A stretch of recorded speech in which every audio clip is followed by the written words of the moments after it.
আসসালামু আলাইকুম দর্শক, আজ আমি আপনাদের তৈরি করে দেখাবো খুবই সহজভাবে ঝটপট তৈরি সুজির বরফি রেসিপি। এই মজার সুজির বরফিটি এতই মজার যা আপনি তৈরি করে না খাইলে আমি আপনাকে বোঝাতে পারবো না। শুধু তাই নয়, ইচ্ছে করলে আপনি এই বরফি 15-20 দিন পর্যন্ত অনায়াসে বাইরে রেখে খেতে পারেন। রেসিপিটি শেয়ার করার আগে আপনাদের কাছে আমার একটা বিনীত অনুরোধ, আপনি যদি আজ আমার চ্যানেলে নতুন অতিথি হয়ে থাকেন তাহলে সাবস্ক্রাইব লেখা লাল বাটনটি চেপে চ্যানেলটি সাবস্ক্রাইব করে আমার পাশে থাকুন। আর ইতিমধ্যে যদি চ্যানেলটি সাবস্ক্রাইব করে থাকেন তাহলে আপনাকে অসংখ্য ধন্যবাদ। আজ আমি আপনাদের মাঝে 1 কাপ সুজির বরফি তৈরি করে দেখাবো। চুলায় একটি প্যান বসিয়ে গরম করে নিয়ে তার মধ্যে দিয়ে দিচ্ছি 1 কাপ সুজি। চুলার তাপ এখন মিডিয়াম আঁচে রাখা আছে। এই সুজিটুকু আমি ভালোভাবে অনবরত নিচ থেকে নেড়ে চেড়ে এই শুকনা প্যানে আমি কমপক্ষে 5 মিনিট সময় ভেজে হালকা বাদামি রং করে নিব। দর্শক, সুজিটুকু প্রায় 5 থেকে 6 মিনিট সময় ভেজে নেওয়ার পর এবার সুজির ভিতরে 2 টেবিল চামচ পরিমাণ ঘি দিয়ে আবার ঠিক একইভাবে সুজিটুকু নেড়ে চেড়ে প্রায় 8 থেকে 10 মিনিট সময় ঘির সাথে ভুনে নিব। দর্শক, আপনারা চাইলে এই ঘির পরিবর্তে রেগুলার রান্নার তেল দিয়েও এই বরফি তৈরি করে খেতে পারেন, তবে দুইটার ফ্লেভার 2 ধরনের হবে। এই যা সুজিটুকু প্রায় 8 মিনিট সময় ভুনে নেওয়ার পর আমি ঠিক যে কাপ দিয়ে মেপে সুজি নিয়েছি ঠিক সেই একই কাপের হাফ কাপ চিনি পর্যায়ক্রমে দিয়ে ভালোভাবে মিক্স করে নিচ্ছি। এই বরফিটি এভাবেই তৈরি করে নিতে হবে, তা না হলে বরফিটা পারফেক্ট হবে না।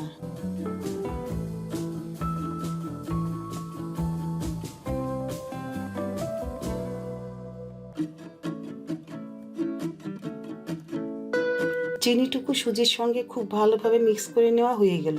এবার সুজির মধ্যে 1/4 চা চামচ লবণ দিয়ে দিচ্ছি। আবার একটু নেড়েচেড়ে মিক্স করে নিব।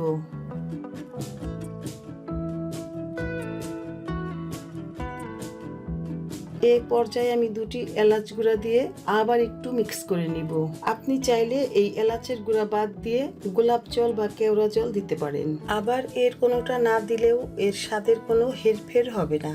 সবকিছু দিয়ে যখন ভুনে নেওয়া হয়ে গেল, এখন আমি ঠিক 1/4 কাপ পানি দিয়ে নেড়েচেড়ে 2 থেকে 3 মিনিট সময় রান্না করে নিব।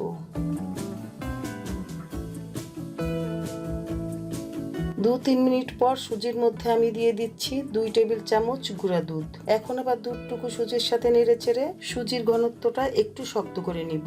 দর্শক, আপনি চাইলে এই দুধটা স্কিপ করতে পারেন। আমার সুজির বরফিটুকু প্রায় হওয়ার পথে। ঠিক এই পর্যায়ে আমি সুজিটা চুলা থেকে নামিয়ে নিব। দেখুন, সুজিটুকু প্যানের নিচ থেকে আলাদা হয়ে ছেড়ে ছেড়ে আসছে।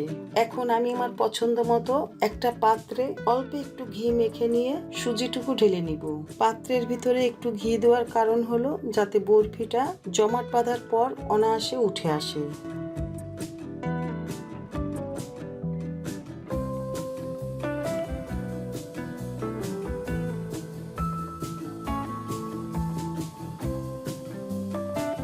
সুজিটুকু ঢেলে নেওয়ার পর এখন আমি একটু শেপ দিয়ে নিব।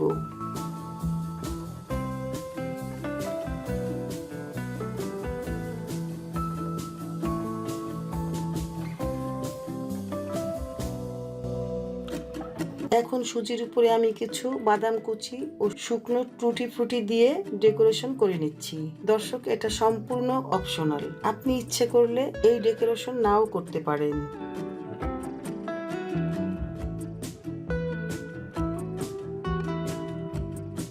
এবার আমি বরফিটা গরম অবস্থায় চাকু দিয়ে কেটে শেপ দিয়ে নিচ্ছি, তা না হলে বরফিটা শক্ত হলে আর শেপ দিয়ে নেওয়া যাবে না।